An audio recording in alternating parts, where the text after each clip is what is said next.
Marc-André ter Stegen est déjà de retour à Barcelone. C'est la dernière nouvelle à son sujet. Il est rentré de Bordeaux où il a été opéré du dos par la professeure Amélie Léglise. Pendant que ses coéquipiers poursuivent leur préparation en Asie, le portier allemand entame sa convalescence. Il attend également des nouvelles de son club, qui tente d'allonger son délai de récupération dans le but de ne pas l'inscrire auprès de la Liga en cette première partie de saison. Cela permettrait de libérer de la masse salariale pour entrer dans les clous du fair-play financier. Le divorce entre le gardien et la direction est largement entamé. Sa blessure intervient au pire des moments pour les deux parties. Le Barça ne peut pas s'en séparer sous la forme d'un prêt ou d'un transfert, et lui ne peut pas se relancer ailleurs. Il vise tout de même une place de titulaire avec la Mannschaft lors de la prochaine Coupe du Monde. Dans son communiqué, ter Stegen annonçait une absence de 3 mois, ce que les Blaugrana, devancés dans leur communication, n'ont pas du tout apprécié. L'Allemand penserait à ses intérêts personnels avant ceux de l'équipe et lui retirer le brassard de capitaine est envisagé. C'est là que le vestiaire intervient.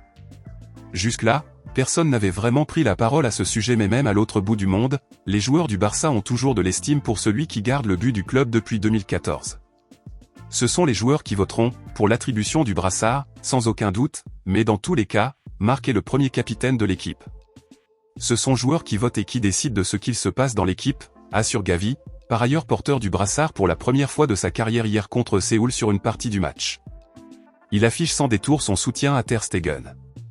Marc est une légende du club et nous devons le respecter, c'est la vérité. À son retour de blessure, nous verrons, et l'entraîneur décidera, mais ce qui est sûr, c'est que c'est une légende du club et nous devons le respecter. Même son de cloche du côté de Pau Cubarsí, parfois capitaine dans les équipes de jeunes. On ne décide de rien. Pour l'instant, Marc fait partie de l'équipe.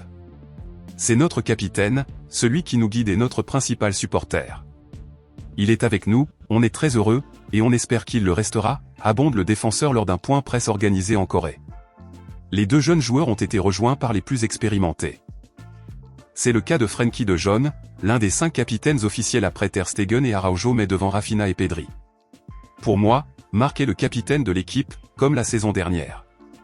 C'est un joueur de classe mondiale, et ce depuis de nombreuses années. Il a toujours tout donné pour le club, et je le soutiens, et d'après ce que je sais, l'équipe aussi. Je ne sais pas s'il y aura un vote, nous n'en avons pas parlé, mais en raison de son expérience et des années qu'il a passées ici, je pense que ter Stegen sera le capitaine, affirme pour sa part Ferran Torres. Le vestiaire du Barça semble unanime. La direction va peut-être devoir éteindre un feu qu'elle a elle-même allumé.